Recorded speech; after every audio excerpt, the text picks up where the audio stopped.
I think everything that happens to us makes us who we are. So I'm very grateful for all the things that happened to me that may have been painful, and all the things that were incredibly exciting and joyous, you know.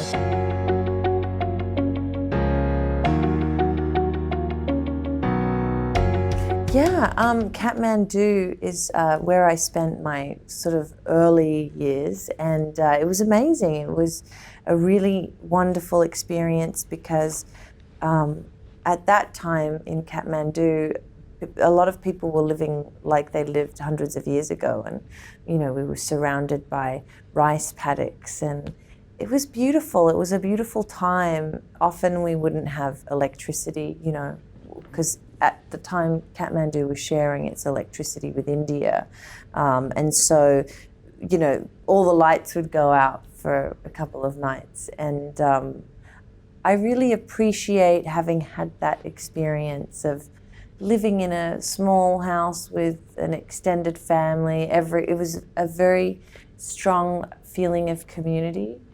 And it was hard moving to Australia because in 1989, there was no FaceTime. It was hard to call internationally even. It was so expensive. And so I feel like a big portion of my family just disappeared. It was just my mom and my dad. So it was a big adjustment. And I think I should probably talk to a therapist about it at some point, but I found it very lonely moving to Australia. But, really? You know, it's a beautiful place, and it had everything we didn't have, and certainly a lot more opportunity, especially for a young, you know, person who wanted to go to school. And I think that's one of the main reasons we moved, was because at the time there were no schools for me in Kathmandu, so, and my father didn't want to send me to a boarding school, so we moved out here. A long time, you know, I was always very lonely. Everyone in Kathmandu kind of spills out onto the street, and they live on the street. In Australia, in the suburbs, there's nobody outside. It's empty, and everyone's in their little homes, and they have their, you know, nuclear little families, and generally they stay that way. And I, being an only child, I grew up with my cousins in Kathmandu, but they weren't here, obviously. So I felt like I lost brothers and sisters. They just disappeared. Yeah.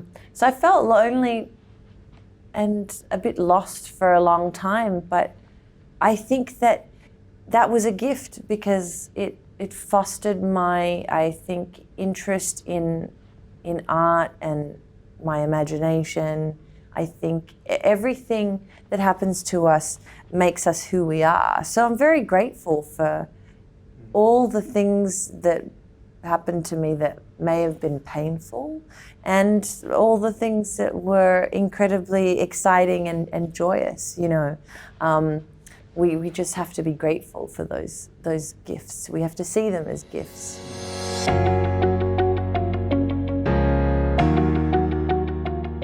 I think some of them, you know, the family, you know that, you know, I'm working, and even though it might feel like, you know, I feel like I still have so much to do, and, you know, one of the reasons why I like this job is that I never feel, I'm very greedy with it. The goalpost for me is always moving further away. I never feel like, oh, you know, I'm here and now I'm happy. I mean, I'm happy as a person, but in terms of the challenge of the job. So yeah, I think some people there who are fans might recognize that I'm from Kathmandu and be happy and kind of excited about that, because it's a story, right? Especially for someone who's in Kathmandu who might want to be an actor, and it might seem impossible to them, but apparently it's not. So that excites me. If I can inspire someone who's in a third world country who feels like they want to do something like this and they don't know how to, or think maybe it's not even possible. If I can convince them that it is, that's exciting to me. I auditioned for Neighbours in Sydney on tape, and I think they were just looking for some people to put on the show just to mix things up. But it was for Elle Robinson's role, and that couldn't really work because the parents are established and they don't look like me. So Pippa Black got that, but they liked my work. And so they flew me down to Melbourne to do an audition, and then they called and said that they liked me a lot, and I couldn't get that role for Elle Robinson, but they were going to write a character for me into the show. And I couldn't believe it. I couldn't actually compute. I think I nearly fainted when they told me that.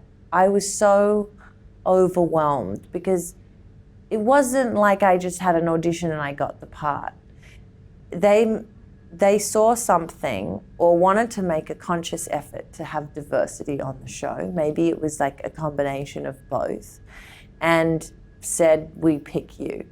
And for me, I'll always be so grateful for that, because it was an incredible training ground, and I got to meet incredible people. And Damien Bodie, who was on the show when I was on the show, still like my best friend. I met incredible people, and it gave me the confidence to pursue the US market where there were more opportunities for me. You know, when I finished Neighbours, there weren't really many other shows I could have gone and done, and if I wanted to keep working, I had to keep moving forward. And when they told me, you know, the character, the option wasn't, you know, going further, it was 12 weeks out.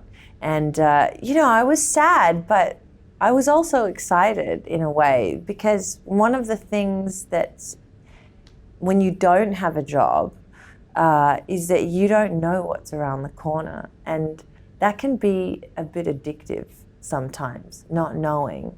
It's the possibility of having a dream come true, I think, that makes life interesting, not the actual getting of it, you know. Sometimes when you do get a job, a little part of you is sad because now you know what's around the corner. You know, you're going to be doing this job, you're going to be playing this character for the next, you know, year or 2 years or whatever, and that's done. So now it's just like, well, just getting down to work and trying to do your best.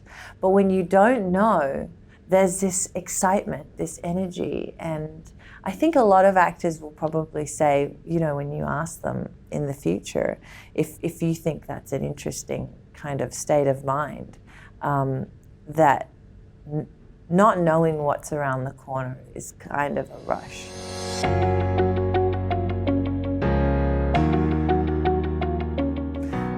It was exciting, and I just didn't know anything. And when you go to a new country, it's like being born.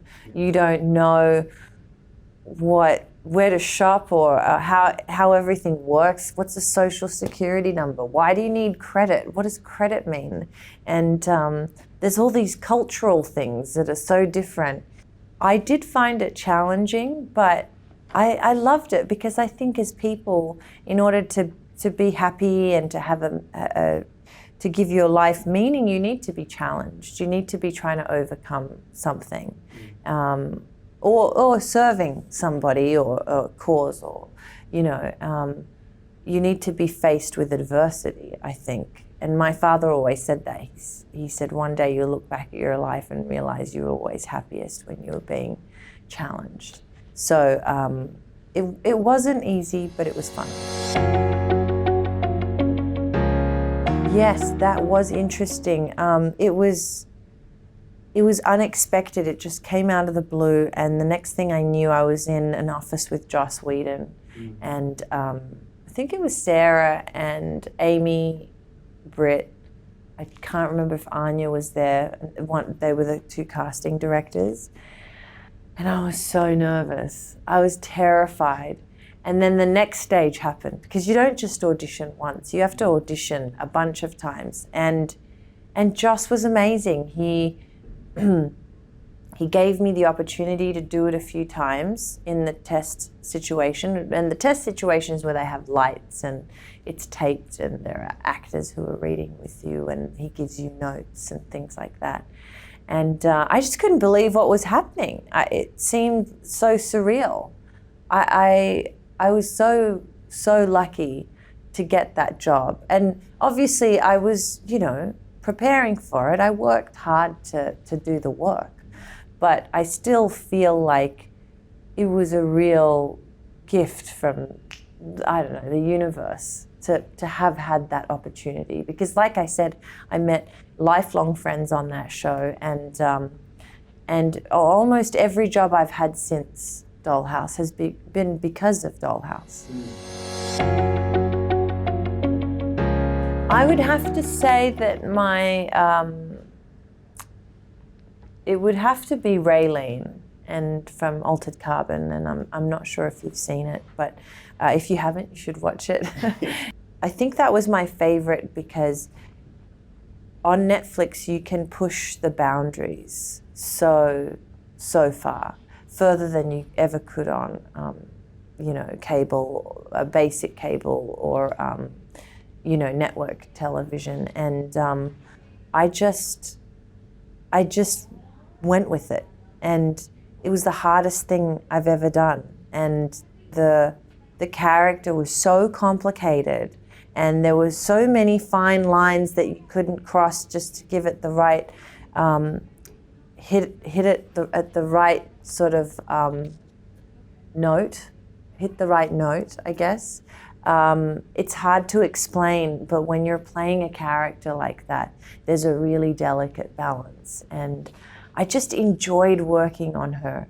She was so fascinating to me. And the experience of Altered Carbon was also a collaborative one, where we had all the scripts. And so as I read them, if I had a question or a suggestion, or I needed something a little bit more, I could go to the writers and we would discuss,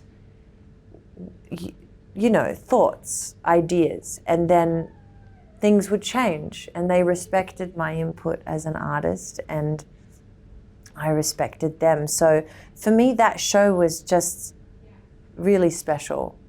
And again, Lita was a huge fan of Dollhouse, the showrunner. And I don't know if I would have had that job without Dollhouse, Also, it was great. It was great for diversity. It's very rare to see Asian looking people at the center of the story.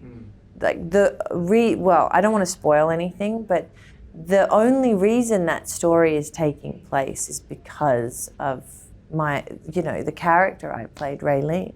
And that's really important. I've never been at the center of a story like I was in Altered Carbon. So that's got to be my favorite.